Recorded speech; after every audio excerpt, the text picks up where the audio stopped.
When I was 13, I was playing baseball, and one time I was up to bat, and I get walked. So I take my base, I get to first base, I turned around, and the catcher was still standing there, and he was holding the ball. He's like staring at me, like he was like daring me to run, like he was like, go, I bet you can't make it. And I was like, all right, man, I'm gonna go. So I just ran. When I ran, he threw it to second base. Ball goes in the outfield. So then I run to third base. The outfield grabs the ball. They overthrow third base. My third base telling me to go home. This is about to be an inside the park home run off a walk. I'm gonna be on SportsCenter. This is the biggest thing that's ever happened in baseball. I slide, there's a play at the plate, and that's when the umpire tells us that it was only ball 3.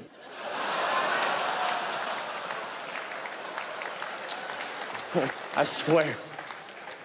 It's a true story. So, we all have to get up. I'm like dirty for no reason.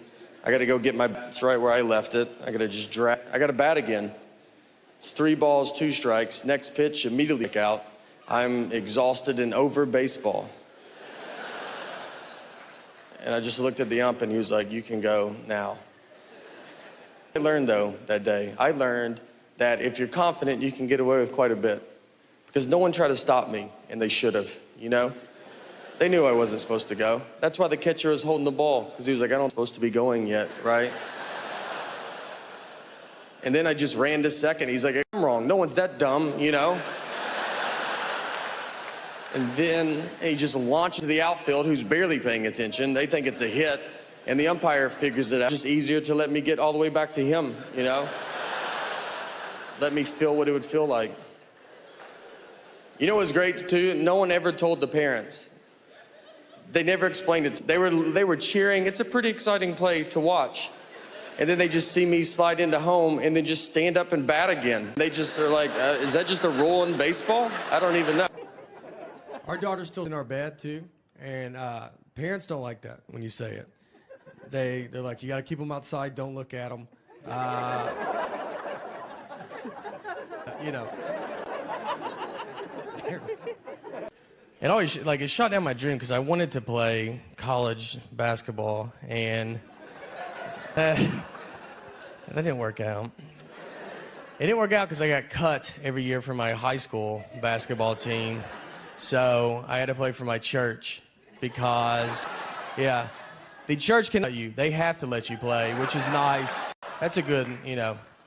They would be, I guess they could cut you. You'd be pretty bad if they're like, look, we think you're good, but Jesus does not think you're that good. Yeah, he is our captain, so. And church ball was a lot different too, because we played, it was a half court, no 3-point line. We played on carpet. That's your first sign. It's not gonna count. And they gave us a basketball. We didn't have a ball. Like, we would just stand out there and play on honesty. So you'd be like, I just made it. It was like, oh, that's a good shot. You're really good. I stole it. I forgive you doing it. It was moral points. It counts. I don't think things through. That's the message tonight, guys. There's no message. But if there was, it's I don't think things through. No. I'm a huge Vanderbilt fan. And I think a couple of us, you know, it's a storm is coming together. I did not go to Vanderbilt too. Vanderbilt asked me to say that. And I was like, I think people know. And they go, we do too, but just say it also. Vanderbilt went to their first bowl game in football in like 20 years, in 2008. And so we all go to it. We're very excited. It's at Tennessee Titans Stadium. So me and a bunch of buddies get together.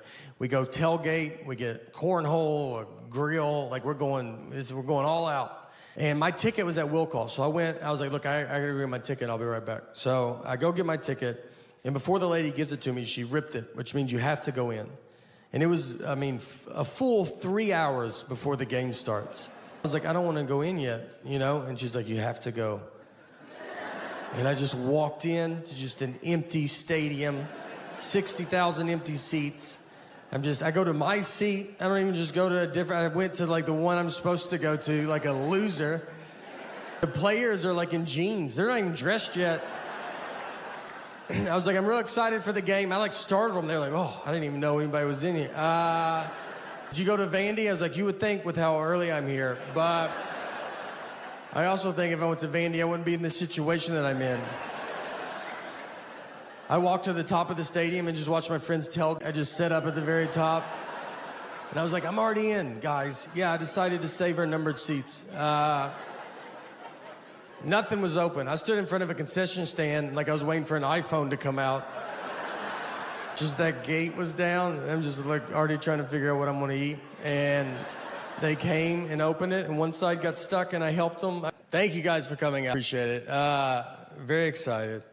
I tried to, I'm always like trying to lose weight, and then like you think, I'll tape a special. That will, you know, that'll do it. And then you just kind of, next thing you know, it's already started. So.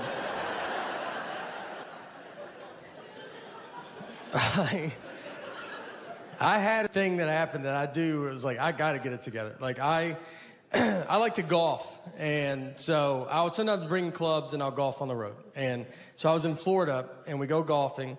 It's very hot, humid, gross. You get kind of feeling gross. So I wanted to change shirts before I drove back. And I go to the trunk of my car and I take my shirt off, standing there, no shirt. And this old man walks up and goes, Olivia?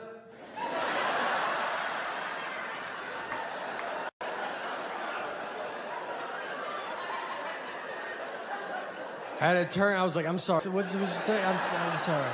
And he was like, oh, sorry, honest mistake. And I was like, I don't know. He was looking for his elderly wife and saw me with no shirt on and thought that could be Olivia. I had a car that he does not recognize. None of this is making him not, he's like, I don't know, that's a dead ringer for Olivia. I don't know who he disrespected more, me or Olivia, to be honest. I mean, we could both have a word with him. So we get our picture, and we come back down, and we're driving back. And on the way back, since my buddy was driving, he did not see the dead horse, you know? I'm like, we can't not see it. So it's just one road, and I was like, I'll just show you where it's at. So we're driving, and we get to it. I was like, it's right here. And I pointed, and the horse was standing up, doing unbelievable. One of the healthier horses that I've ever seen. So I learned that horses lay down to sleep. I did not know that. I don't know what I thought before that day. I don't know. That they lock their knees. That's why they have 4 knees. I don't know. That's what I would have probably argued with you about it. People put signs up that say, like, horses lay down, don't call 911, because people call the police. They drive by a horse laying down in some guy's yard, and they're like, y'all guys should go, like, deal with that. And they're like, some people knock on people's door. Hey, is your dad home? Your horse died outside. And I thought you should hear it from a stranger first.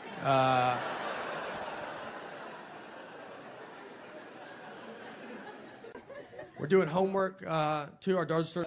I was with a buddy, and we rented a car. He's driving. On the way out there, I see a dead horse. I mean, just laid out in someone's yard. And I've never seen that before. And I was like, man, I bet you don't think about that when you buy a horse. Like it dying. Like you don't fast forward that far. You know, that's a huge thing, dying in your yard. That's the weight of a horse. You know, I mean, you can't just scoot it off into the woods with your foot and be like, let's try to get another one before the kids come home. You have to tell your wife to keep the kids away for a month. You got to Google how to move a dead horse. You got to possibly get another horse to help you do it. And that's not going to be easy, you know? I think that's what the blinders are for, because it's like, just look ahead. Don't worry about what's going on back here. Or you got to get your friends to help you do it, and you can't spill the beans too quick on that. You know, you think it's hard to get them to help you move a couch, try a dead horse. I mean, you got to lie to them. You got to just be like, we're getting a divorce. We hate each other. Just come over. Bring your truck, though. And when they pull in there, let me tell you, they're going to see it. All right, everybody saw it. It was next to the road. So They're going to pull into that driveway and be like, man, I don't think they're going to divorce at all. I think we're here to move that dead horse is what I think. And I say, let's let him bring it up, make him ask, but I will be shocked if we don't touch that dead horse today.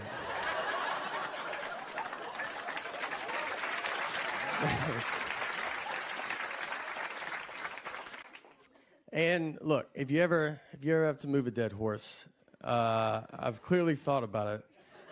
And you want to be the first one to the horse. You don't want someone else to tell you where to grab a dead horse. So you just run out there like you love it, like it's the third one you've done that day, and get to the hoofs. Go ahead and start lifting and be like, you guys get where you guys got to get. Some guys down there, and let's just get it over with. I breezed through security, but I got held up just because in front of me, and he goes through the metal detector, and it goes off. And so they asked him, they're like, do you have anything metal on you? And he goes, I have keys on me, my keys. And I thought he was going to say like his knee or hip, you know, just old people have metal in them a lot.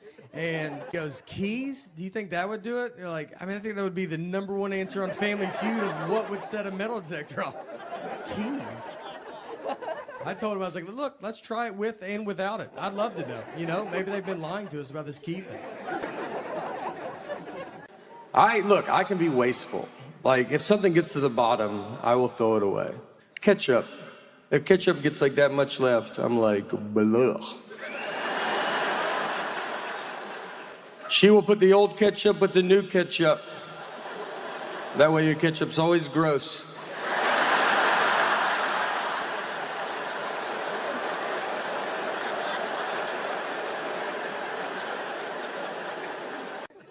The dumbest I've ever been talked to, I like to golf. And so a guy was telling me there's a real golf course in North Carolina where they have llamas or the caddies. So if you don't know anything about golf, I mean, you know, a caddy usually carries your bag around, tells you how far you are from the hole, and helps you out.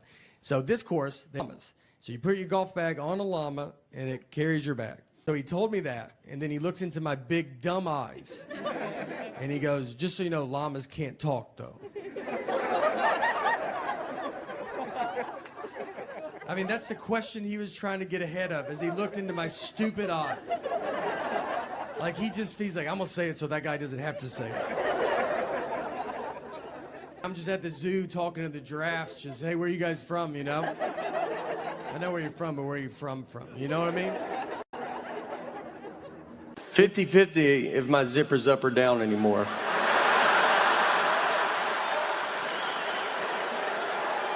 It's a true flip of the coin.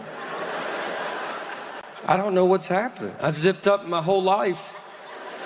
And now, just like, all right, I'll see you boys later. Just head out. Take my pants off and they come off easy. I'm like, that was 4 hours I was walking around like...